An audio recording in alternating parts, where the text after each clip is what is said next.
saya Triana Amalia dengan NIM 2030202232.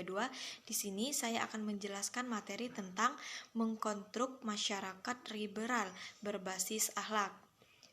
Yakni yang pertama pengertian dari masyarakat liberalisme yang merupakan suatu paham yang mengkehendaki adanya kebebasan dalam kemerdekaan individu di segala bidang, baik dalam bidang politik, ekonomi, maupun agama. Sedangkan liberalisme itu sendiri merupakan suatu ideologi dan pandangan filsafat serta tradisi politik yang mendasar dalam kebebasan dan kesamaan dalam hak. Yang selanjutnya, liberalisme adalah pemikiran asing yang masuk ke dalam Islam. Pemikiran ini menafikan adanya hubungan kehidupan dengan agama sekali-kali. Pemikiran ini menganggap agama sebagai rantai pengikat dalam kebebasan yang harus dibuang sejauh-jauhnya. Para perintis dan pemikiran liberal yang menyusun pokok-pokok ajaran dalam membentuk liberal berada di luar garis seluruh agama, dan yang ada tidak seorang pun dari mereka yang mengklaim adanya hubungan dengan satu agama tertentu, walau yang menyimpang. Sehingga liberalisme ini sangat bertentangan dengan Islam. Tidak sedikit pun pembantal-pembantal keislaman yang terkandung dalam arus ideologi yang ada di satu ini. Di antaranya satu, kekufuran, yang kedua berhukum dengan selain hukum Allah, yang ketiga menghilangkan akidah al-walah dan bara, yang keempat menghapus banyak sekali ajaran dan hukum Islam, sehingga para ulama menghukuminya sebagai kekufuran sebagaimana tertuang dalam Takwa Syekh Sholeh Al-Fauzan yang dibuat dalam Harian Al-Zariyah edisi Selasa tanggal 11 Januari akhir tahun 1428 Hijriah.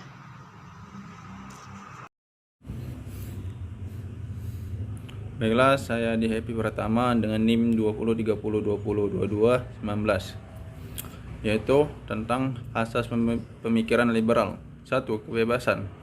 Yang dimaksud dengan asas ini ialah setiap individu bebas melakukan perbuatan negara, tak memiliki hak mengatur perbuatan itu, hanya dibatasi oleh undang-undang yang dibuat sendiri dan tidak terikat dengan aturan agama. Dengan demikian, liberalisme merupakan sisi lain dari sekulerisme, yaitu memisahkan dari agama dan membolehkan lepas dari ketentuan agama, sehingga asas ini memberikan kebebasan kepada manusia untuk berbuat, berkata, berkeyakinan dan berhukum sesukanya tanpa dibatasi oleh syariat Allah. Manusia menjadi Tuhan untuk dirinya dan menyembah hawa nafsunya. Manusia terbebas dari hukum dan tidak diperintahkan mengikuti ajaran ilahi. Dan 2. Individualisme. Dalam hal ini meliputi dua pengertian. Pertama, dalam pengertian anania, keakuan dan cinta diri sendiri. Pengertian ini yang menguasai pemikiran masyarakat Eropa sejak masa kebangkitannya hingga abad ke-20 Masehi. Kedua, dalam pengertian kemerdekaan pribadi, ini merupakan pemahaman baru dalam agama liberal yang dikenal dengan pragmatisme. Dan 3. Rasionalisme. Aqlaniyun mendewakan akal, dalam artian akal bebas dalam mengetahui dan mencapai kemaslahatan dan kemanfaatan tanpa butuh pada kekuatan ide luarnya.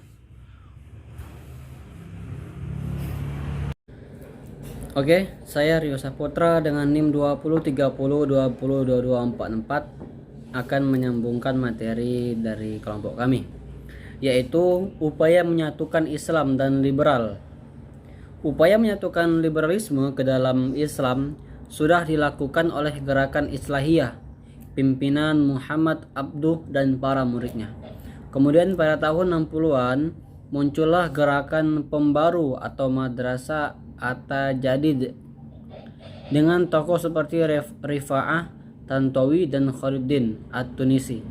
Pemikiran mereka ini tidak kalah satu, namun mereka menggabungkan ajaran Islam dengan modernisasi Barat dan merekonstruksikan ajaran agama agar sesuai dengan modernisasi isyarat atau orang-orang kafir.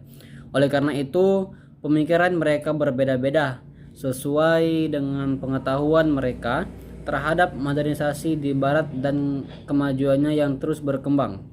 Demikian juga mereka sepakat menjadikan akal sebagai sumber hukum, sebagaimana akal juga menjadi sumber.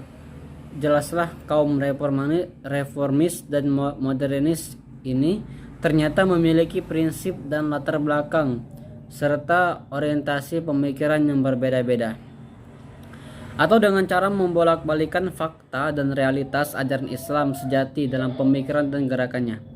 Mereka menempatkan orang sesaat dan menyimpang sebagai pemikir yang bijak dan ksatria revolusioner. Sementara para ulama Islam ditempatkan sebagai kalangan yang kolot, konspiratif, dan tidak tahu hak asasi manusia. Dan juga karena ini adalah paganisme zaman dahulu, namun paganisme bentuk penyembahan simbol dan rumus pada penyembahan nas-nas dan ritualisme.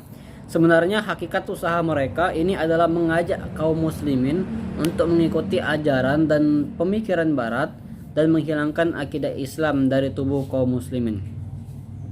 Dan juga demikianlah nilai-nilai dan pemahaman liberal masuk ke dalam tubuh kaum muslimin.